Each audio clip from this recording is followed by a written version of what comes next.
All right. Good evening and welcome to the John Lewis Invictus Academy Go Team meeting. We will follow the agenda as it has been emailed to you and publicly noted.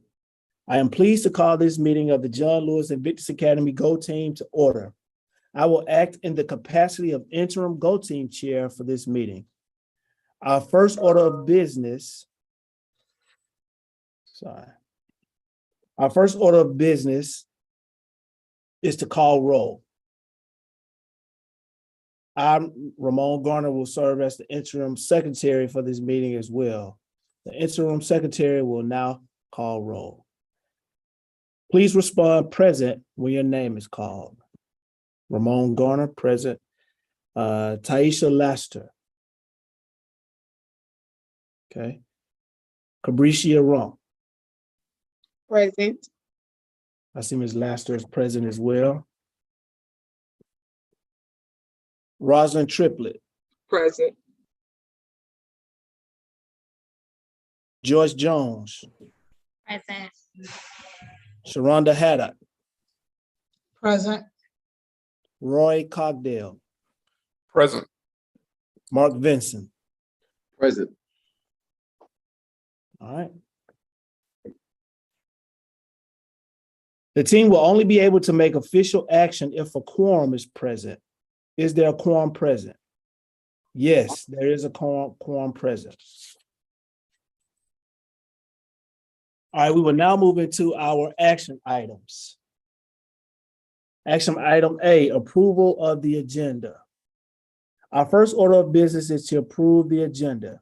This was provided to you, and copies are here, or it's on the screen. May I have a motion to approve the agenda? Motion. Do I have a second? Motion. Second. All right. Are there any amendments to the agenda? All right, all in favor, please say aye or raise your hand so the secretary can record your vote. Aye. Aye. Aye. Okay. All opposed, please say nay or raise your hand. Any abstentions, please say abstain or raise your hand. All right, good. The agenda is approved. We will now move to action item B, fill vacant seats. We will now move to filling vacant seats and open the open community member seat. Before we begin the process, I'd like to remind the Go Team of the following. The principal brings forth the nominations for the vacant and open community seats. All Go Team members have only one vote per seat. Individuals filling a vacant seat will serve until the conclusion of that seat's term. Individuals filling an open seat will serve for the full 2-year term. Upon approval, individuals are immediately full Go Team members and may join the meeting. We will now, I'm gonna do this part of the Go Team members. Okay, we will now begin by filling our vacant seats. These seats, which have been vacated prior to the end of the term. Okay, it says I have the following nominations. So for us, I gotta go off script a little bit. We have 2 vacant seats. Those are 2 parent seats. We held elections, but the parents who did win the elections, students are no longer students at John Lewis Invictus Academy. Therefore, we have 2 vacant parent seats, which I will have to bring nominations for at our next meeting because I don't have them this evening. Okay. All right.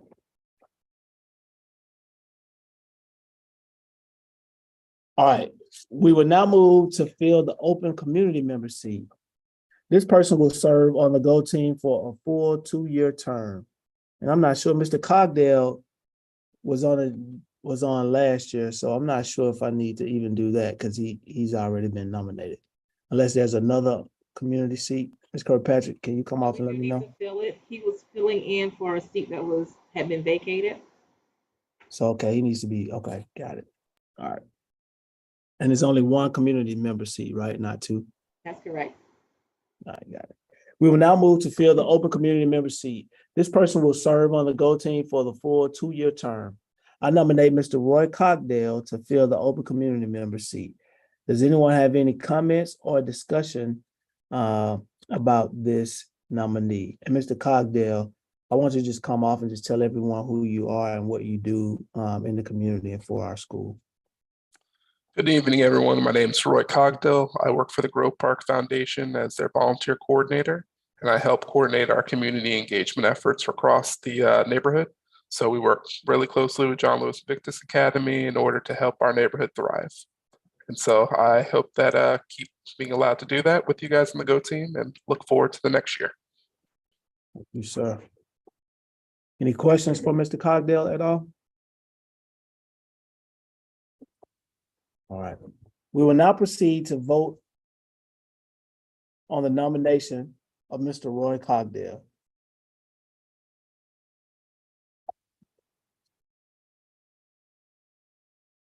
Community member seat. All in favor, please say aye or raise your hand. Aye. All right. Aye. All right, thank you. All opposed, please say nay or raise your hand. Any abstentions, please say abstain or raise your hand. Okay, I have recorded all of the votes. Mr. Cogdale, welcome to our GO team. Unanimous decision. Thank you, sir. Serving. Okay, we will now move to the next action item. That is the approval of previous minutes. We will review and approve the meeting minutes from our last meeting. The minutes have been provided to you. Are there any corrections? And so those were meetings from our last GO team meeting, which we have some new members. If there are no corrections, may I have a motion to approve the previous meetings minutes? Motion to approve. Do I have a second? Second. All right, Second. all in favor, please say aye or raise your hand. Aye. Aye. All opposed, please say nay or raise your hand. Do we have any abstentions? Please say abstain or raise your hand. All right. Minutes have been approved. All right, next action item, election GO team officers. We will now move to electing GO team officers. Before we begin the nominations, I'd like to remind the GO team of the following. Nominations do not have to be seconded. A member may nominate themselves. A member may nominate more than one person for any position. A member may decline a nomination during the nomination process. Members may not serve more than 2 consecutive years in the same officer position at the same school. Nominees do not have to leave the room during the nomination period or when a vote is taken. If there's more than one nominee per elected office, each nominee will be offered an opportunity to share why they should be elected to the seat. The newly elected officers will assume their position starting at the conclusion of this meeting and serve for 1 year or until the new officer is elected. All voting members have only 1 vote per seat. First, we will elect the GO team's chair. As a reminder, the responsibilities of the chair include, but are not limited to, leading GO team meetings, working with the principal and GO team to develop meeting agendas, ensuring every GO team member has an opportunity to be heard, monitoring team compliance. I will now open the floor to receive chair nominations. I would like to nominate Ms. Rosna Triplett as GO team chair. Are there any other nominations?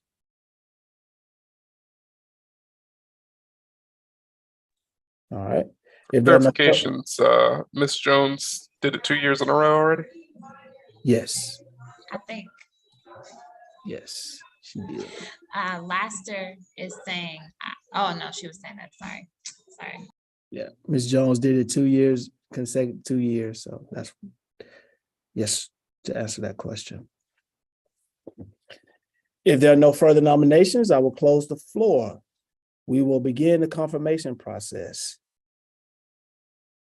We have one person being considered for the chair seat. The nomination for the chair is Ms. Rosalind Triplett. At this time, I will offer Ms. Triplett an opportunity, to explain why she would be the best candidate for the position. Other Go Team members may ask nominees questions before voting. Ms. Triplett? Great day, everyone. Again, I am Ms. Triplett. I am a product of Atlanta Public Schools. I've been in the district for 27 years, and I've also served on the Go Team committee as the chair before. Okay. Any questions for Ms. Triplett?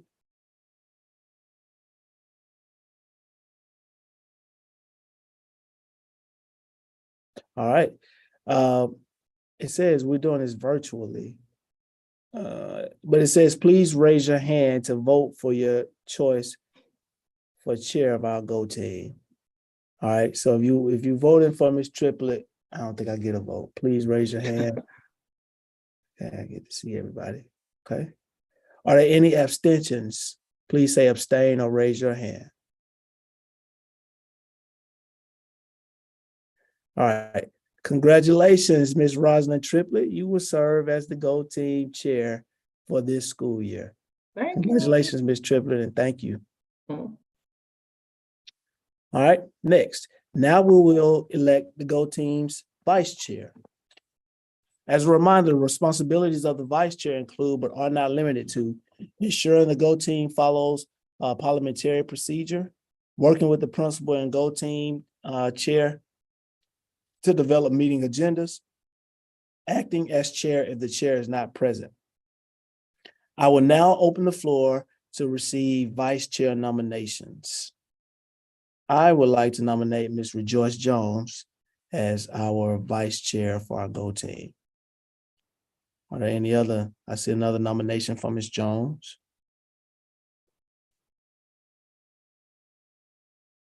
Are there any other nominations? All right. If there are no further nominations, I will close the floor. We will begin the confirmation process. We have one person being considered for the vice chair seat. The nominations for vice chair is Ms. Rejoice Jones. At this time, I will offer Ms. Jones an opportunity to explain why she is the best candidate for this position. Other Go Team members may ask the nominees any questions before voting. Ms. Jones. Thank you, guys. Thanks for the nomination, Principal Garner. I'm Rejoice Jones. I am a local technologist, really focused on the future work and providing more opportunities for our students to get great jobs and to build upward mobility for themselves and their families. I've been working as a partner and servant leader for John Lewis since 2018. I would really love the opportunity to continue to serve in great and more powerful ways and to support Ms. Triplett. And so thank you so much for the opportunity, and I hope you guys choose me. Thank you. Thank you.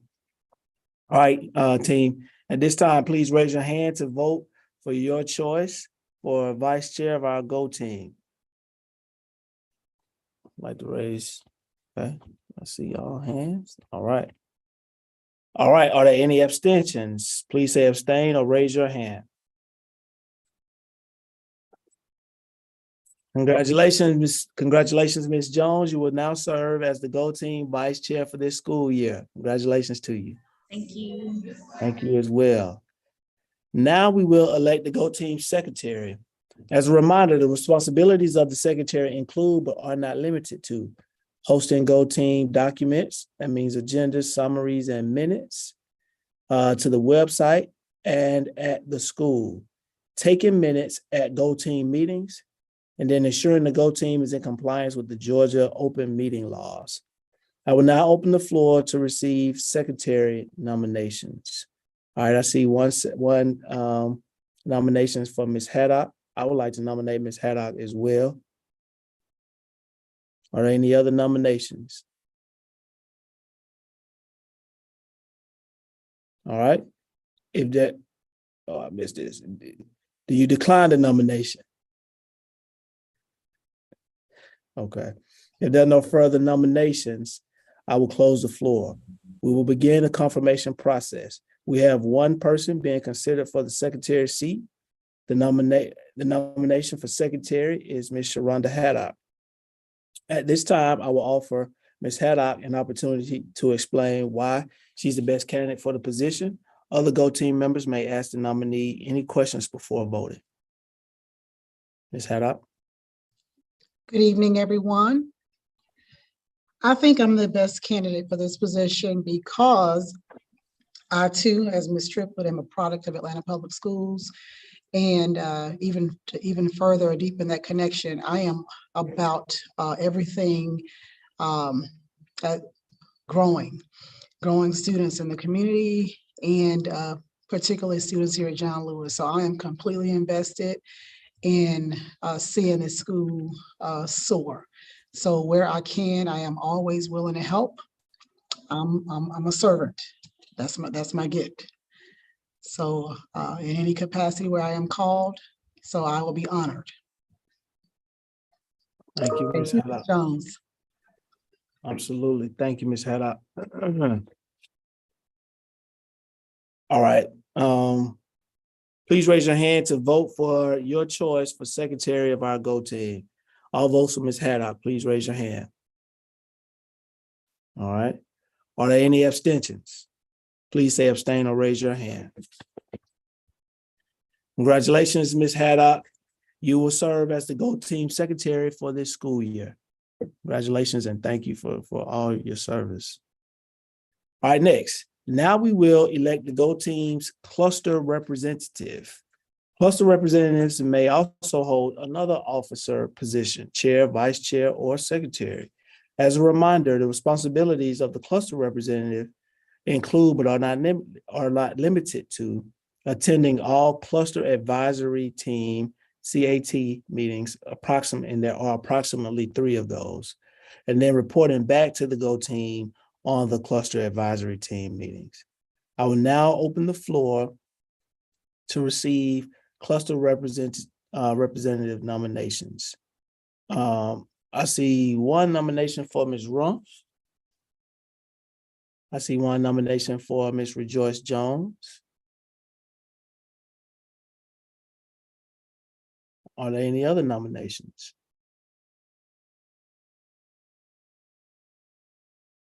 Do we have any nominees that would like to decline the nomination?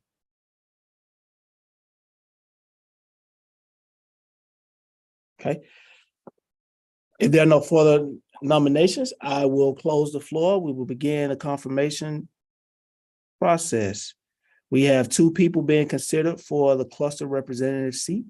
The nominations for cluster representative are Cabricia Rumpf and Rejoice Jones. At this time, I will offer each cluster representative nominee an opportunity to explain why they are the best candidate for the position. Other GO team members may ask nominees questions before voting. Ms. Rumpf.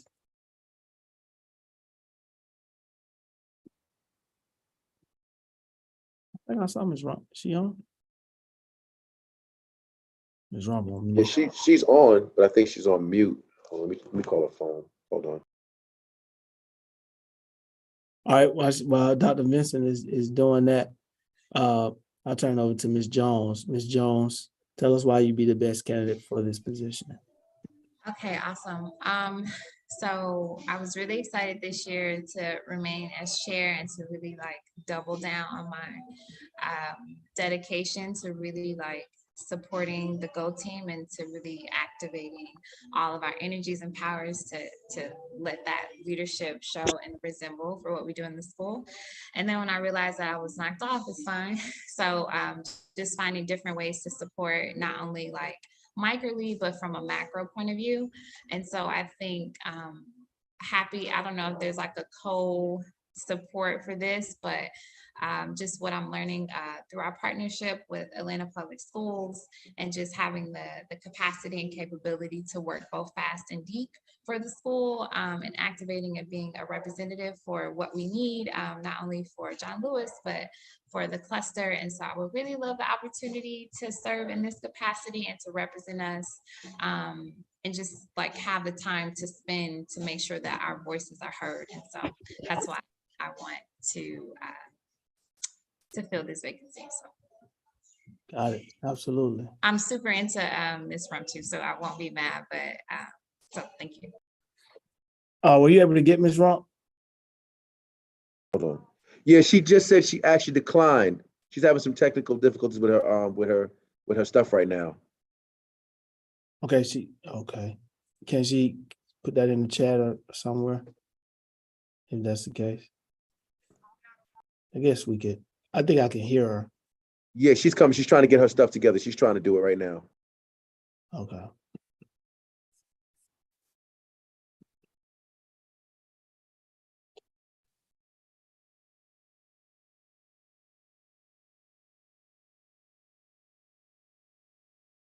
Yeah. So if I heard you correctly, Ms. Rump declines the nomination.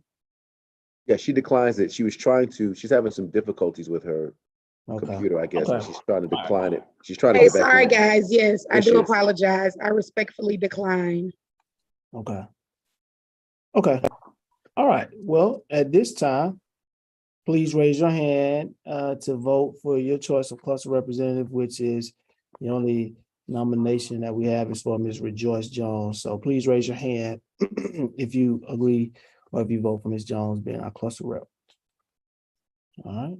Record all the votes. Okay. Got it. All right. And then, hey, Principal Garner, this is Chandra from the Go Team office. Yep. Yeah, I just wanted to let Ms. Jones know and the team and the broader school community, the dates for the Douglas cluster meetings, I just put them in the chat. So Thursday, October 20th, Thursday, December 8th, and then Tuesday, March 21st. And there will also be a cluster rep cat team kickoff, and I think that's September 19th. But you all will get more information about that. The invite should be going out shortly. I think I was trying to create a link for. Okay. All right. Okay, sounds good. So we all voted. Or there any abstentions? Please say abstain or raise your hand. All right, congratulations, Ms. Jones. You will serve as the Go Team Cluster representative for this school year. Thank you so guys. much. Yes, appreciate it. All right, next, we want to review and approve public comment protocol. All right. We will now move to our next item of business in reviewing and updating or confirming our Go Team's public comment. Please public comment opportunities are available for Go Teams to hear from interested members of the community from section 3.4 of the Go Team Handbook. Opportunities for public comment shall be provided at least 4 times in a school or fiscal year and noted on the meeting agenda. Go Team members will not provide responses or engage in direct conversation during meetings. Each Go Team may determine a consistent method for receiving public comments and for parents and other citizens to sign up to address the team. At least 20 minutes of time to the public to make comments at meetings where public comment is permitted, and the public receive at least 2 business days notice of the protocol for signing up to speak. All right. Here's an example of a public comment from the Go Team Handbook. And I won't read it to you. It's here on the screen. So I'll give everybody a second to read that. Or it says, please take a moment to review our public comment protocol. Are there any recommendations for updates or changes to our public comment protocol?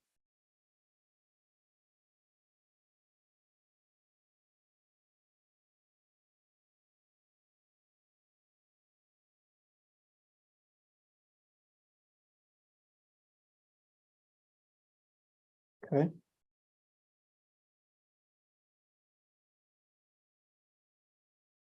All right.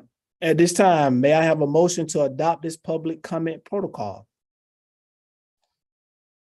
Or did we need more time? I don't want to rush. I'm sorry. Are we good? See a thumb. Motion. Okay. All right, I heard one motion. May I have a second? Second. All right, all in favor, please say aye or raise your hand. Aye. All right, all opposed, please say nay or raise your hand. Any abstentions, please say abstain or raise your hand. All right. All right. So we have approved the public comment format, and we'll add that to the minutes. All right, next item is to set our Go Team meeting calendar. All right. Adhering to the agenda, we will now discuss our meeting calendar for this school year. As a reminder, our Go Team is required to have at least 6 meetings this school year. 4 of the meetings must permit time for public comment, and their meetings cannot be held during the instructional day, and meeting location must be places which can accommodate the public, not a conference room. All right. We have some suggested meeting dates, kicking with the same theme. Proposed dates will be the second Tuesday of each month. And there are a couple of things that we need to speak about as it relates to this, just to agree on. If there are any other recommendations for meeting dates and times, please feel free to speak up. But again, we're projecting to have 8 meetings this year as opposed to 6 last year. Again, our cadence would be the second Tuesday of each month. So today, then our next meeting, we could either do September 13th or October 18th. We don't have, September 13th is just a few weeks away, so we can push it back and do one in October. And then the next meeting, if that's the case, will be November 8th. Then January 10th. I want to see how you guys feel about the second Tuesday in February is Valentine's Day. So maybe we could make some adjustments there if the team would like. And then March 14th, April 11th, and then our last meeting would be May 9th. So does anyone have any issues with the proposed meeting calendar being the second Tuesday of the month? If so, let's discuss. All right. Any thoughts on September 13th or October 18th? What are we thinking? Are there any large projects between now and October? Large projects, I would say we do have a big event that'll be happening on September the 27th. Project with Hands-On Atlanta, where there will be a big group of volunteers to come out and support the school. Supposed to be well attended by our superintendent and some other individuals. So that is taking place September 27th. Can we choose the October 18th then? Is that gonna be like an issue? I would prefer October 18th over September 13th, but I'm totally okay to do it what the group is better with. All right, October 18th, I hear that. Anybody else? I second the October date. Yeah, I agree with October as well. Okay. All right. Any abstentions to that, or anybody? I'm sorry, opposed to that? All right, let's lock it in. So October 18th will be the date. We will not meet September 13th. Let's talk about February 14th, Valentine's Day. Do we want to push it back a week or go before that week, or is everybody good with meeting on Valentine's Day? Can we push it back? My wife might have an issue with that. The single people, I was like, no, keep it, but you're right, push it back, right? Yeah, my wife might be like, hey. Sherry wants to shoot me. We need that day. One thing about your January meeting, because that's usually when we start the budget conversations. And Principal Garner, they won't do your budget training until January 19th. So We need if to you all push that back. yeah, because you won't have the I don't know that you'll have your allocation to discuss with the team. And that January meeting, the first in late January or February will be prime. So is it okay to meet January 10th and then come back and meet to do that February? If we said the first Tuesday in February will be February 7th. So would that be okay to do?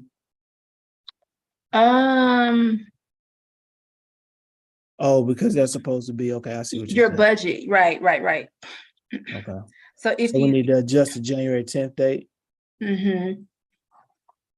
Okay. You said, what's that date? The 19th?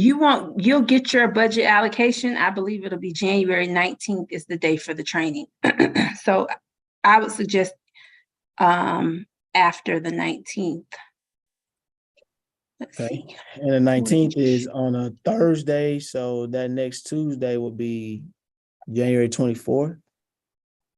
Yes, that's what I see. All right. Miss Kirkpatrick, are you taking any notes? I am. Okay. So we would thank you. So we will meet January 14th, guys. I'm sorry, January 24th, which would mean it wouldn't make sense to come right back February 7th. If we skip Valentine's Day, that means we'd have to push that next meeting late February to February 21st. And then we could be back on track in March, April, and May.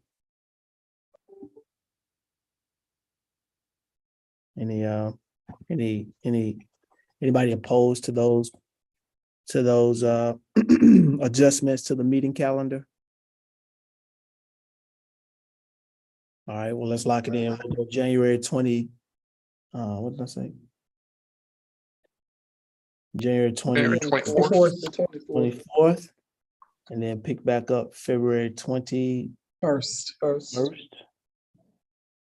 Okay, perfect. And then we'll get back on track March 14th, April 11th, and May 9th.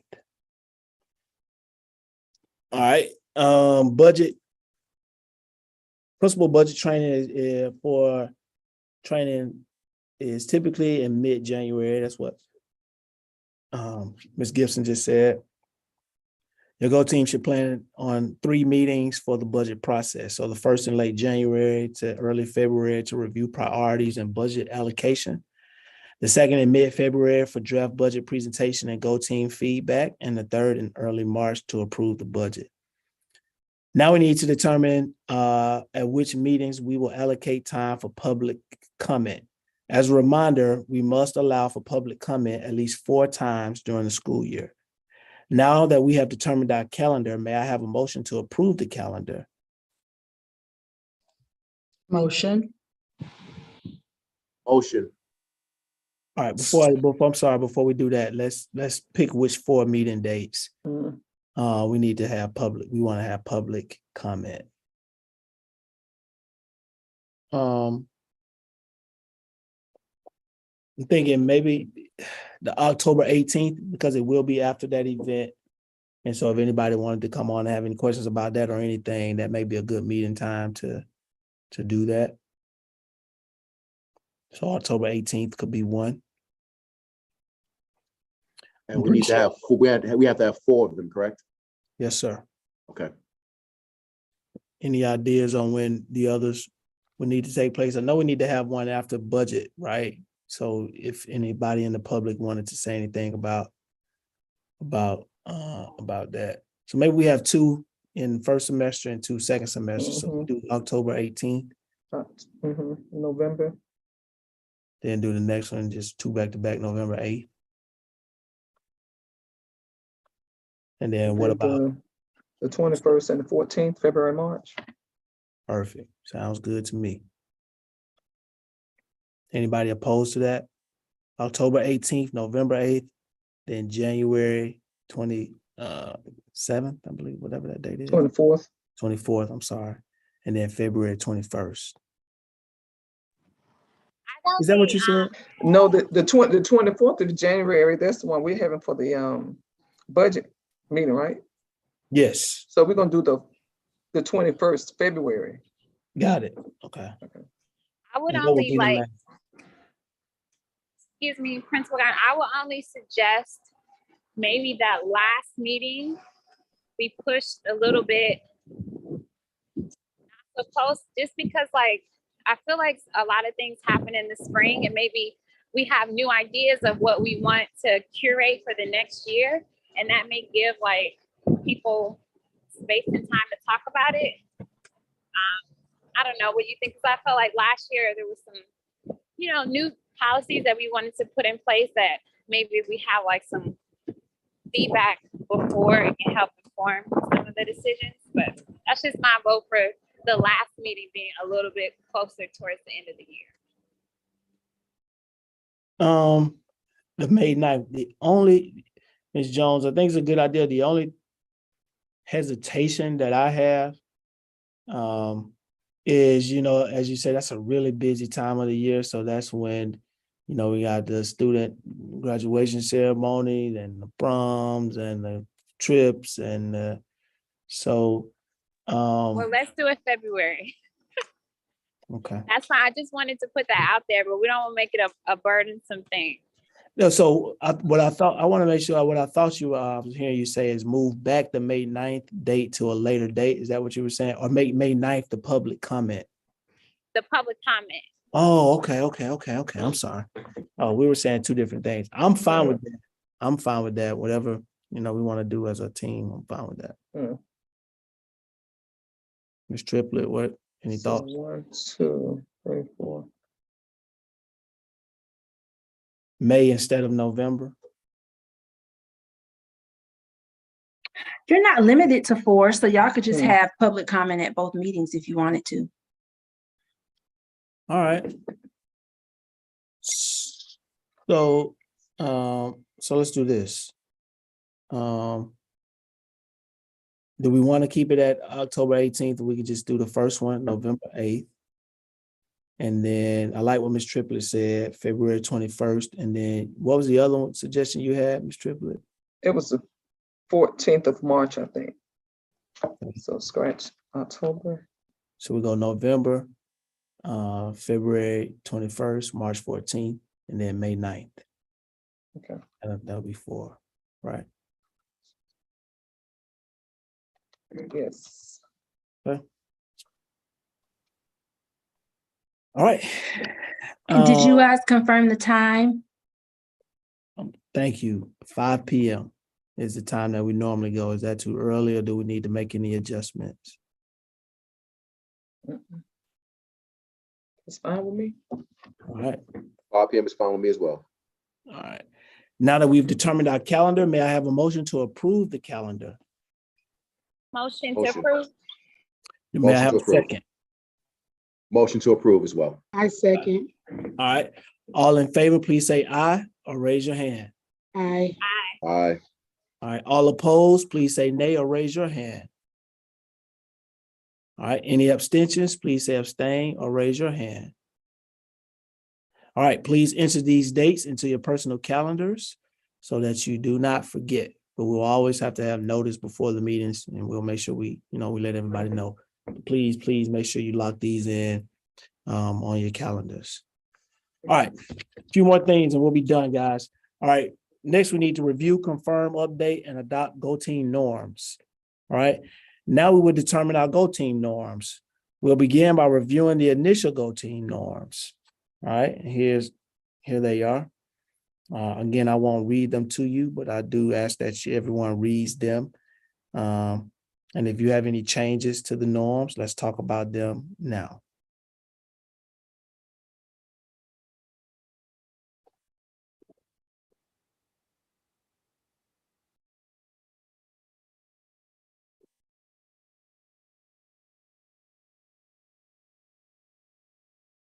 All right. Does anyone have any changes to the norms?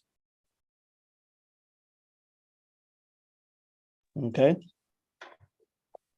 All right. So may I have a motion to adopt these norms for our Go Team? I will make a Motion to motion. adopt. Motion, all right. Do I have a second? Second. All right, all in favor, please say aye or Motion raise your to hand. adopt. Aye. All Aye. opposed, please say nay or raise your hand. Any abstentions, please say abstain or raise your hand. All right, vote is recorded, and we will adopt these meeting norms for our Go Team meetings. All right. All right, now let's move into our discussion items. The first discussion item that I want to discuss and bring to this team is our cell phone policy. We adopted a cell phone policy as an admin team at our school, where we have given each student a free locker, and our cadence is for students to, when they get to school in the morning, to put their lockers and their book bag, put their phones and their book bags inside of their lockers. And they are to remain there for the remainder of the day. They are to retrieve them at the end of the day.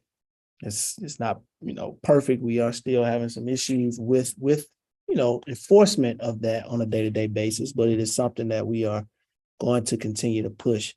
The rationale behind that is, cell phones are just a big major distraction for our students in school, social media. And so if we can eliminate those distractions, we believe that and I believe that our students will have a much better opportunity to be educated daily. So that's one thing that I wanted to bring to this team so that we are aware. And if anybody is against us having that policy, I would like for us to discuss. But I do want us to vote on it so that the policy can become official in our school. And then the other thing I wanted to discuss to you are partnerships.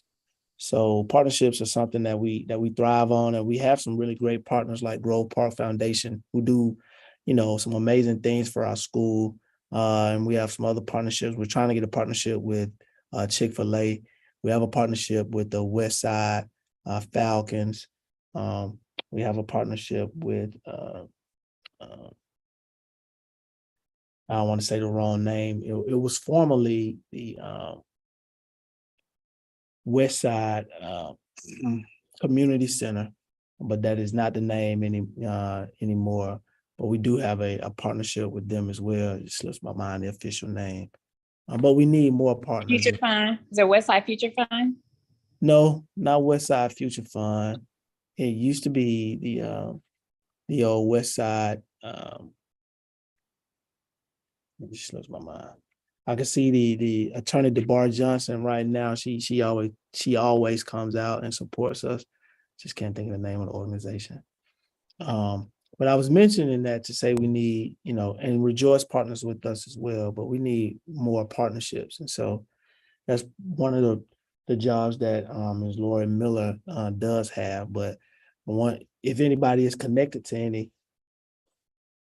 anybody that's connected to any partners, we definitely are opening to having more partnerships. I don't want to leave out the West Fulton Alumni Association as well, who's a partner for us. I know some partners that would love to join in with you all and bring like after school programming, things like that. I'm not sure if that's what you're looking for right now, though. We are looking for all the help we can get, and we do have after school all-stars, but there's room for more. Another really amazing partnership that we're getting off the ground right now is Nick's Kicks. Our social worker brought that to us. They are an organization who will adopt 150 of our students and provide them with $150 vouchers to go into stores. I believe they said Foot Action. Oh, nice. And allow the students to buy shoes. And this is for students to help build self-esteem and things of that nature. What's great about that is we'll be able to take about 50 students per grade level. They're providing transportation as well. So that's going to help a lot of students. And as I'm speaking about that, the barbershop that Dr. Henderson spearheads, but I think it's funded through After School All-Stars, is another amazing partnership that is on the ground and changing lives and changing behavior and demeanor in students on a day-to-day basis. So I know yesterday and the day the barber comes out, and he's really skilled. Like, he's a good barber, and gives out some of our young boys great partnerships. But we do need Justice for Girls is another one for our female students. But we need more, to say the least, to partner with our students. All right. I had we a can question move about the to- cell phone policy too. Yes. Do you guys allow for students to look at their cell phones during like lunch periods or anything like that? Or is it just off the whole day? It's off the whole day. I mean, during lunch, they really go to their lockers once a day, twice a day, in the morning and in the afternoon. And so again, during lunchtime, we don't have any locker breaks in between that time. And I think that, again, that in my experience, the phones just have caused way more harm than good. And so we want to keep them put away until the end of the day. All right. All right. Moving on to our information items. Do we have to vote on that, on the cell phone, or?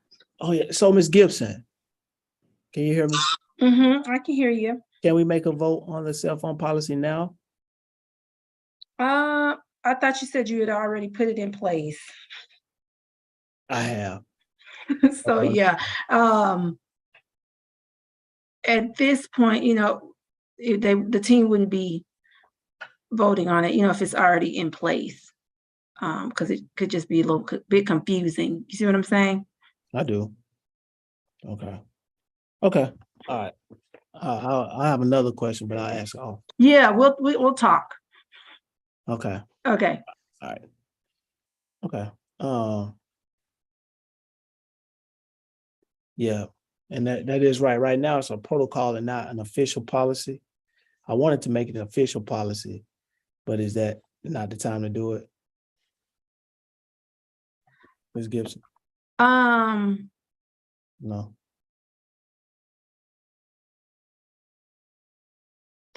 Let me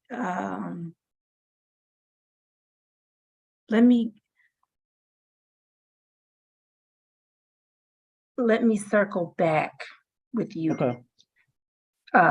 You guys, just continue with it now, as a If I needed protocol. to, I can make it an action item for the next meeting. If that's Right. Okay. Because, and I'll say this just for, I guess, the group's edification. Because in order to have a policy, you have to have like an enforcement mechanism. You see what I'm saying?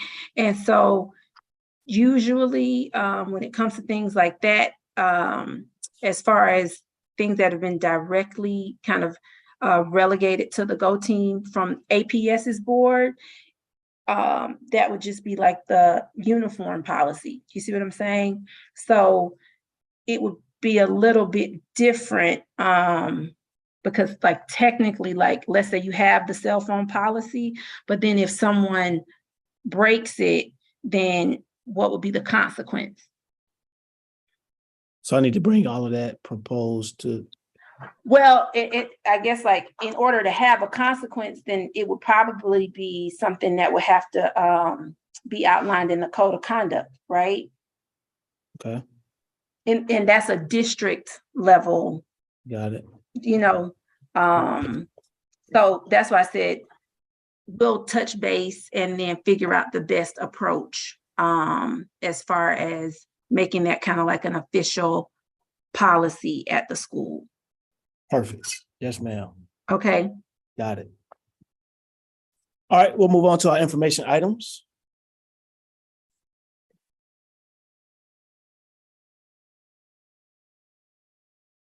All right. First will be the principal's report.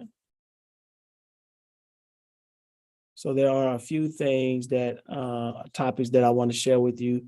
First is our school startup update, current enrollment and leveling, school strategic plan overview, SMART goals, and then our GMAS results. So for school startup, some of the things that I want to highlight to this group is that we had ramp up again this year. Ramp up was we offered our teachers to come back 3 days before the official pre-planning days that the district mandates all teachers return. And we wanted to use that time to kind of get ahead of the game. We paid our teachers a stipend to come back and kind of get the room set up, do some planning, create lessons, again, to get ahead so that when pre-planning officially started, we could really focus on professional development. As you guys know, well, I'll talk about that in a second. We also had our second annual Family Fun Day, where we partnered with Grove Park Foundation and some other partners. It was a huge success. Family Fun Day is an event that we have each year where we invite our families out for some fun and games, but we also get them information as it relates to scheduling or signing up for clubs, organization. We call it a back to school, back to work bash, where Grove Park also offers some training for our families. This year it was focused on, I believe, entrepreneurship and how to, is that the right, I want to say the wrong thing. Was that the focus, Mr. Cogdell? Yeah, we had 69 families sign up from the school as well for the NOW program. So it was a great success, and it was our biggest event, I think, of the year. Absolutely. Amazing. So that's something that we'll continue, a tradition that serves the community. Dr. Vincent always comes out, provides the music for us. We had the Atlanta Falcons cheerleaders come out. We had bouncy houses, free food, free drinks. It's just a great time for the family and the community to come out. Board members, Jason Estevez and Ms. Briscoe Brown were also in attendance along with Dr. Woolfolk. So again, a well attended event. I know I'm missing some people, but again, it was a great time for our community, for our school.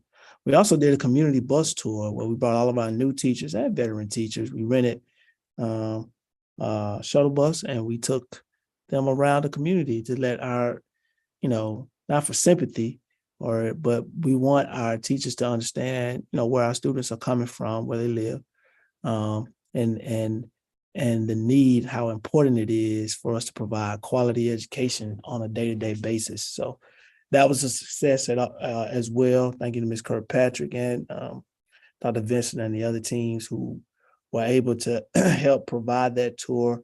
We also allowed Douglas High School to do the same with their new teachers to use the resources that we provided. Something I'm really excited about is our humanities new course. Humanities course is off the ground. We're up and running. Humanities, again, for those who may not know, is the combination of ELA and social studies on the 6th and 7th grade level.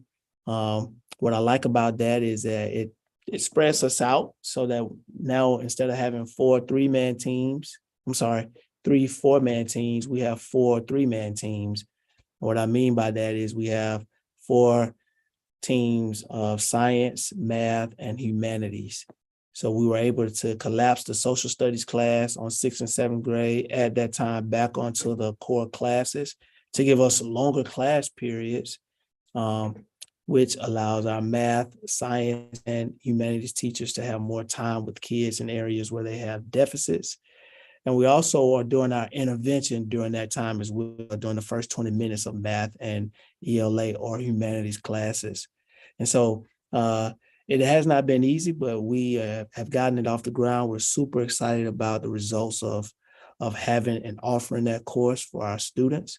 We believe that our students learn best with hands-on project-based activities. And so we have a focus in both of those areas this year. We spoke about the cell phone policy and then MAP testing. MAP testing is our universal screener that's given 3 times per year. We measure growth and get predictions for how our students will perform on the Georgia milestones. The MAP gives us something called the RIT score, which, well, again, we use to kind of know where students are. And we develop the targeted plan to address students' deficits to hopefully, show growth. I was excited about the growth that we showed last year, A couple of times we landed in the top 10 schools in the district for growth. You'll see a little bit later some of the data from the first MAP assessment that we've given so far this year.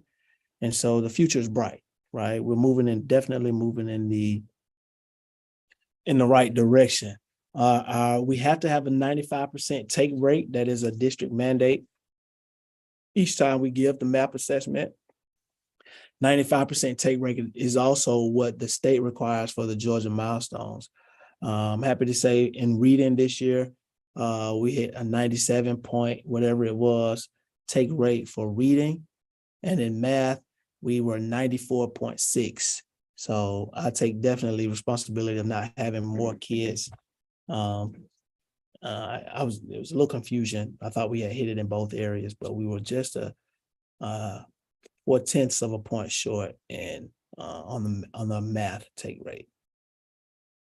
Next. All right, you can see our leveling. Our projected enrollment was 775 students. Our current enrollment is 818 students. That's a difference of 43 students. If you look at the budget impact at the bottom, it says leveling. Leveling is a process the district uses to adjust school budget allocations to match student enrollment. So because there's a difference, a positive difference of 43 per pupil allotment is $4,578. So if you take that times the 43 students, that's an additional $196,854 to be added to our budget. With those funds, we will fund staff attendance incentives. And so I'm waiting on approval from the district again to provide incentives to our teachers for attendance. We were able to do that last year, and it bode successful for our school, and our teacher attendance rate went really well. So we want to propose to do something similar this year, just waiting on district approval. We also want to use that for after school program buses. Buses cost a lot.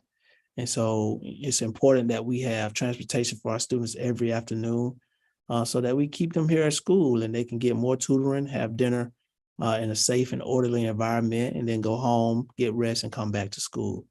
We'll use some funding for additional materials and supplies, and then instructional services and contracting.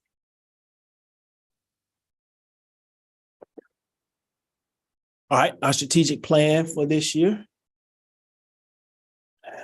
Here are our school-wide Georgia milestone goals. All right, so in the area of ELA and social studies, and remember social studies milestones, social studies and science are only 8th grade milestones.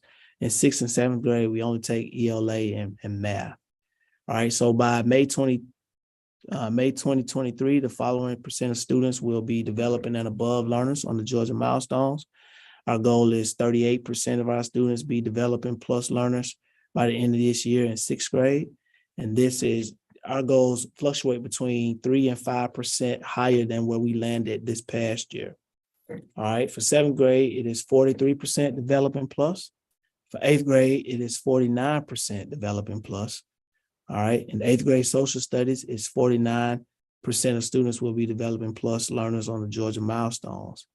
If you look at from math and science, our goal is for 6th grade to be 38% developing plus, 7th grade 43, 8th grade math 45, 23% of our students will be developing and above learners on Georgia milestones, 8th grade science. I do want to give a caveat about 8th grade science, and you'll see it at the bottom where it says 23% of our students, we want to be at that point, but 78% of our students will be developing plus learners on the Georgia milestones, high school physical science. So what happens in Atlanta public schools and in middle schools is, all of the 8th grade students don't take the 8th grade test. We're fortunate enough to have data to support. Last year it was 55 of our students taking high school physical science. This year, I don't want to give the wrong number, but we are adding a second high school physical science course.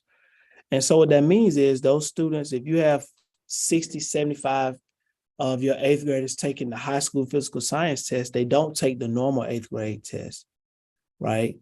Which is a catch-22 because it skews the data, so to speak. If those students were to take the regular test, they will probably be proficient and distinguished. But we want to do what's best for students and best for their future. And if they can take the high school test or the high school course and pass it and get that credit going into high school, we definitely want to provide that opportunity for them. And so that's why the science numbers are kind of where they are. And then you see the whole child goal, the percentage of our chronically absent students rates less than 90% will decrease by 5 percentage points from 64% in May 2022 to 59%. And so what that means is chronically absent means students who've missed 10% or more of the school year. So if you do the math, students come to school 180 days, student is considered chronically absent if they missed, 18 days, which is a lot. And so you see last year, 64% of our students missed 10% or more of the school year, right? Which is abysmal. So we have to have a strong policy around attendance, and we are off and running with that work. But it is some work that we have to get, that we have to improve in.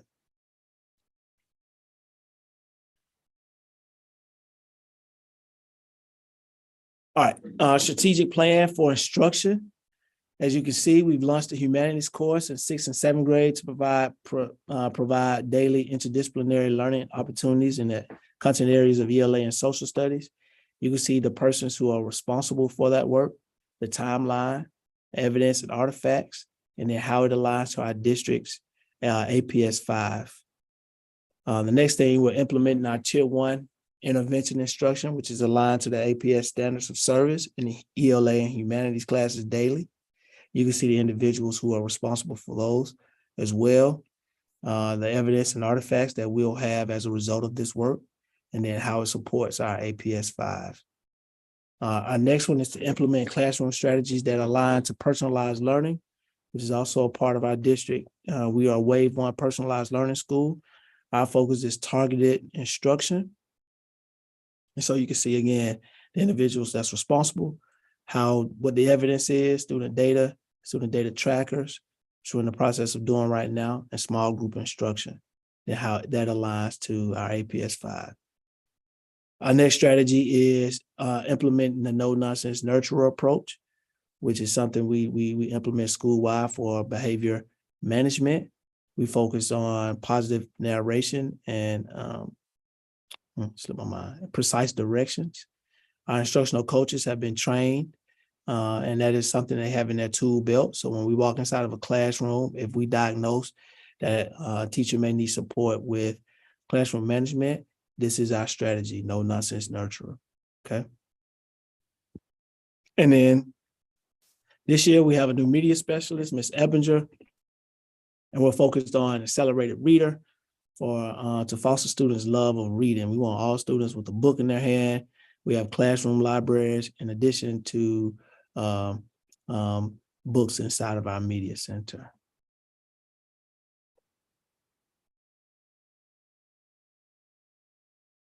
Okay. Next, we are facilitating our weekly interdisciplinary PLCs, which occur on Thursdays, where we are building our teachers' knowledge and skills in order to implement project-based learning events 2 times during the school year.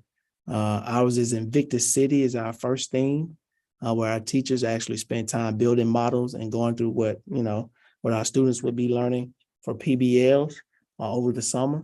And so we are gearing up and planning on Thursdays for what that will look like during our first showcase, which is in December, if I'm not mistaken. So we'll be reaching out to partners to come out and be judges for us. Really excited about our students having the opportunity to create and present what they've learned.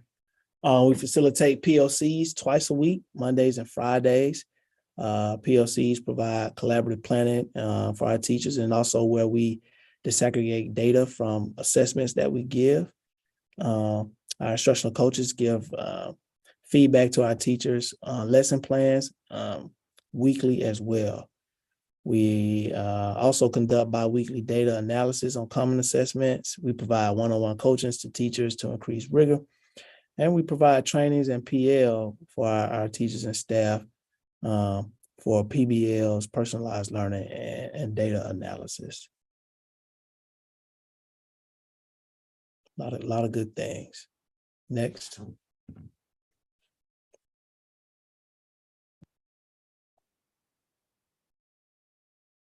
All right, for the whole child, we spoke about attendance. So we have assembled an attendance committee that meets every Tuesday at 3 p.m.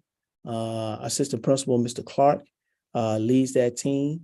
And evidence is attendance team meetings, agendas, minutes, phone calls. So we want to have a report of students who are absent every day. We want to make sure that we take attendance, which our attendance take rate is 99 point something right now. So Ms. Houston is doing an amazing job with that. But we want to make sure something happens at every time a kid misses 3, 5, 7, 10 days of school. We have, we're documenting, we're calling homes, we have calling posts going out. We just really want to have a strong grasp on where our students are. We also have a care team that's assembled, that's led by Ms. Miller. They meet, weekly as well on Thursdays, I believe. The time slips my mind. But that is the group of the individuals who work with our most at-risk students. We call it game changers. And we want to make sure that all of those students have a go-to person, whether it be communities in schools, a counselor in the school, a mentor in the school. It could be a behavior specialist. It could be a social worker, but there are a group of individuals who are responsible to have a caseload of our most at-risk students. And we meet to share strategies. We meet to see if there has been improvement based on those individuals working with those students. The next bullet just talks about that. And then we implement in our ISS program. We have a SEL teacher, Mr. Huff, who's a certified teacher. So no more do we house the ISS with a staff member who, with a paraprofessional, but we use certified teacher in that area in hopes that he can employ restorative practices and wraparound service supports to students. All right, this is just some data from our first round of MAP. So if you take a look, if you see my cursor here, look at what our goal is. So I just told you what our goal was based off how we performed last year. It's 38% developing plus. But who can tell me what did our sixth graders do in that area after the first test? Looks like they're 10% higher already. Right. Already after the first MAP assessment, which means, there should not be any regression. If we can maintain that, if we would exceed our goal by 10%, that would be absolutely amazing. If you look at seventh grade, developing plus learners, right? And look how they performed already. They're 3% off from the goal. Right. 3% off from the goal, which we should be able to do and exceed as well. And then look at eighth grade. They hit the goal on their on this first term. So what this tells me is that we're having students who are more prepared. That means our elementary schools are sending us a better product. That means our sixth grade teachers are sending our seventh graders a better product. That means our seventh grade teachers are sending our eighth grade a better product, which in turn should send our high school a better product, right? And that's how you increase graduation rates. It's how you turn around schools. So it's a grind, but this is where we are right now as it relates to reading. Next slide. Look at math. Now, a little bit more work to do in math. So our sixth graders, look, again, I was looking at the wrong one. Look at our goal. Look at what our sixth graders have already done. Same for our seventh graders. So if we can maintain this all year, then eighth grade is off by a little bit. So we're right to crush it this year. Crush it, right? All right, let's take a look at our Georgia milestones results. That's kind of small.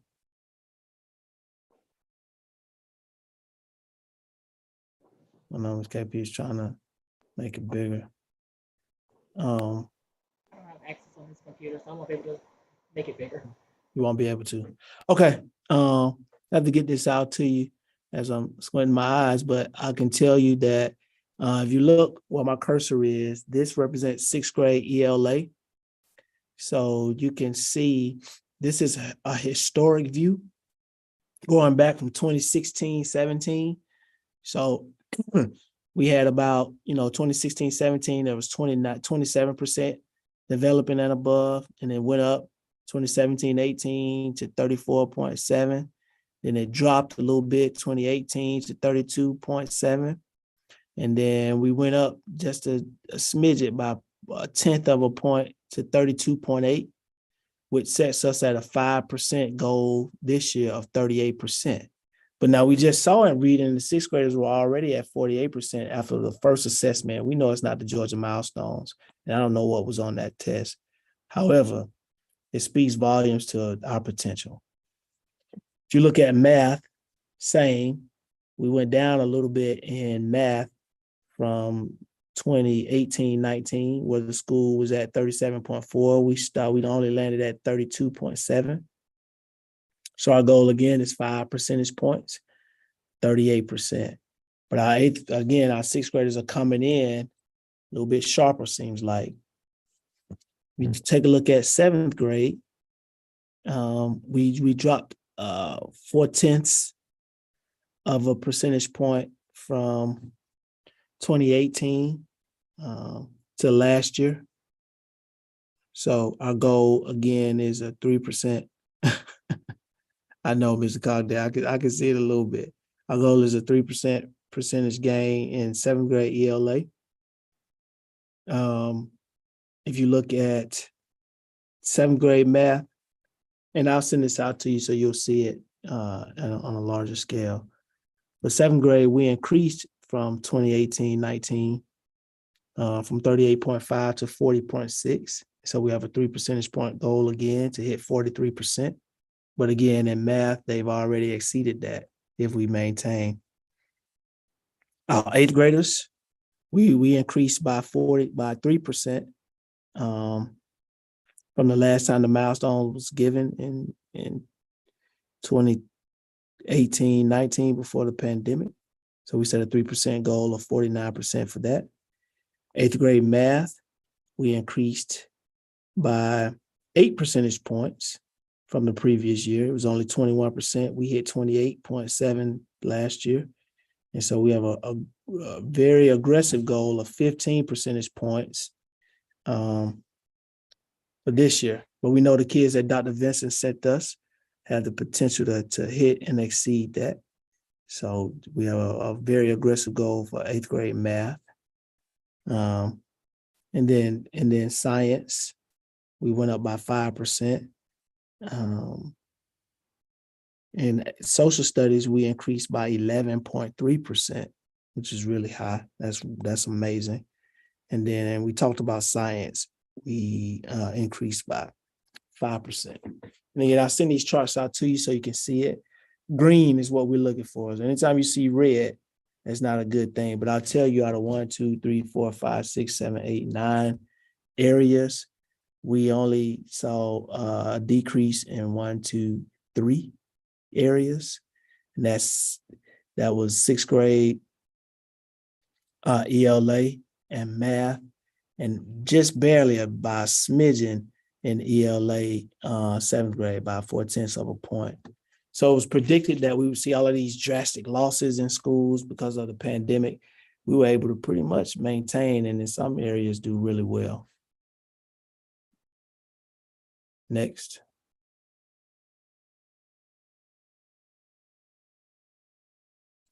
All right, I believe these are the last one. Some of the goals, again, humanities, PBL, our vacancies being filled, guys. We have 0 vacancies. Well, we've had 2 promotions. We've had, let me go back.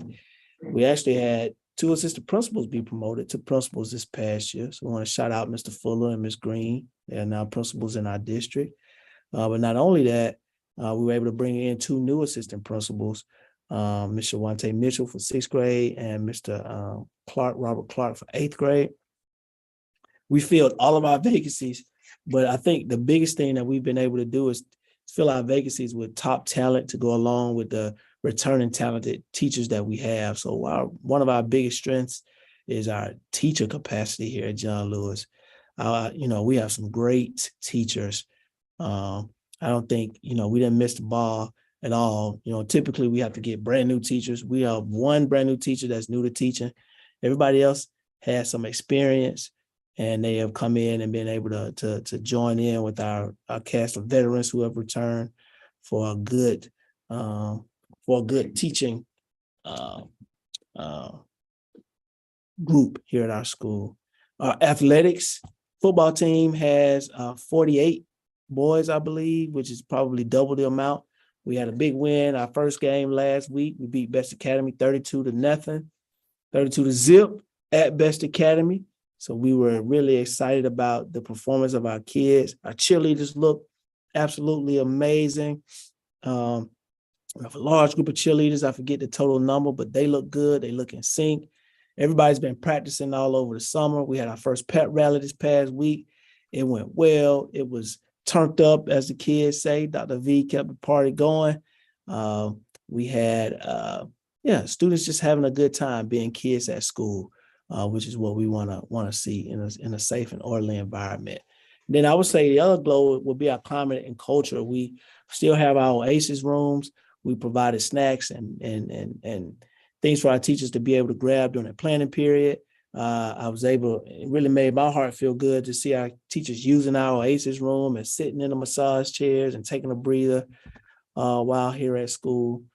Just talking to each other, right? I believe that climate and culture is so important, because if our teachers are in a good space and they feel supported, then they will give our kids their all, which they do anyway.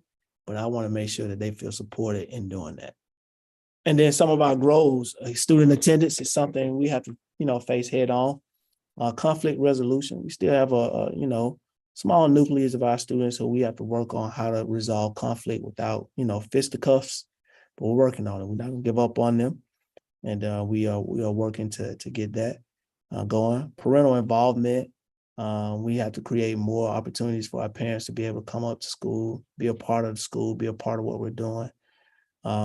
They come to athletic events. And so one of our teachers said, you need to have a parent teacher, PTA during a football game. And I'm thinking about how to pull that off. To get I'm totally down for that. Yep. Like, I just people where they are. Yep. Gotta meet them right while they're there. Saturday school is something. I hadn't told them yet, but I'm probably gonna put on Dr. Vincent's scope of work. We got to get more kids in Saturday school. We didn't do well with that last year. We're gonna have Saturday school. We got to have them here. And then extracurricular activities and partnerships.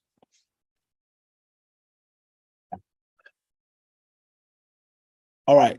Last thing is our information items. The facilities master planning kickoff meetings are taking place. August 25th was I believe the first meeting. There are links to that meeting if you are interested. And there's actual meeting that's happening today as well. You can visit the Atlanta Public Schools link that's here for more information on the facilities master planning for the district. All right, and announcements, new Go Team member training and orientation. Ms. Triplett and Ms. Jones will get that information to you. Go ahead, Ms. Gibson. Oh, I was just going to point out, I know, I didn't know if you all had talked about the original proposal that to swap your campus and the best CSK campus. Yes, we haven't spoke about it with this group. And I wasn't sure if that's what this part of it meant. So just a brief synopsis to everybody on this team. We did receive The district did hire consultants to look at zoning for our campus, which we have 818 students. The campus holds, I believe, 1,600 to 2,000 students. Best Academy and CSK, which is, I don't know how many students they have, but they are way under the amount of students that they should have in their school. And then the K8 school right down the street, the Kip Woodson. So there was going to be a meeting here a couple weeks ago to discuss that with the community, but I received an email from Travis Novell that stated that the board, the APS board, stated that they needed to go back to the drawing table for us and Best and CSK. So I haven't heard anything else since then. Ms. Gibson, if you want to chime in with any information that I may be missing. But the proposal was to move in 2 years, to move John Lewis, to move us over into the Best site and move Best and CSK over to this site. But for all intents and purposes and all that I know, I think there has been a halt as it stands right now to the talks on that. Anything I'm missing, Ms. Gibson? No, that was it. I just, since you all were talking about, facilities master planning, I just wanted to make sure that the team was aware, of that original plan, and that I guess there, would be additional conversation forthcoming. So, do you know why they put a halt to it, or what's going on with that? Any idea? I think there were just some concerns that maybe that wouldn't. I don't know how perceptive the community would be to that swap. Right. Okay. But the information, because I see there's the question in the chat around when those meetings are held. If you go to that facilities master planning website that is included here, and then also the board at the board meetings. So if you go to the board site, and so I guess I'll be mindful as well, just to share with you guys if there are some additional dates that come up, just so if there's anything you guys need to be aware of or meetings to attend, we'll make sure that you guys get ahead. Make sure that we get that information so that we can attend and let our community know when right will take place. No problem. Okay.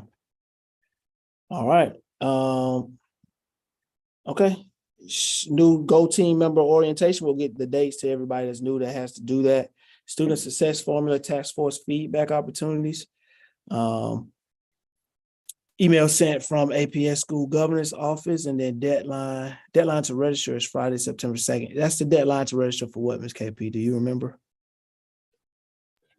I can share the deadline. If you want to participate in the student success formula task force, then you would sign up to do that by Friday, September 2nd. And that task force is the group that works on the formula, which that SSF formula determines the budget allocations for schools. Okay. All right. I'm sorry, we have to register for this by Friday.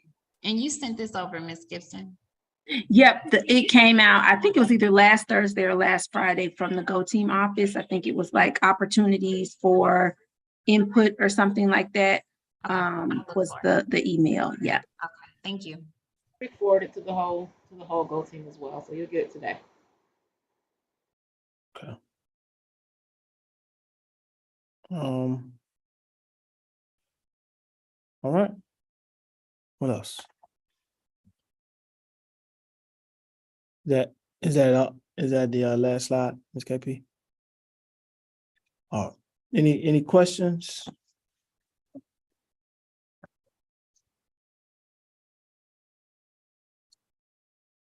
All right, good people, we have reached the end of our agenda.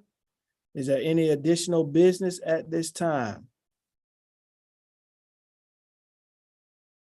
All right, may I have a motion to adjourn the meeting? I will make a motion to adjourn the meeting. All right, do I have a second? I second. All in favor, please say aye. Aye. Aye. All right, all Aye. opposed, please say nay or raise your hand. Any abstentions, please say abstain or raise your hand. All right, thank you, everyone. Appreciate your time. Looking forward to a great year. Our meeting is adjourned. Have a good Thank night. you, guys. See you later. Have a good night. Have a good one. Take care.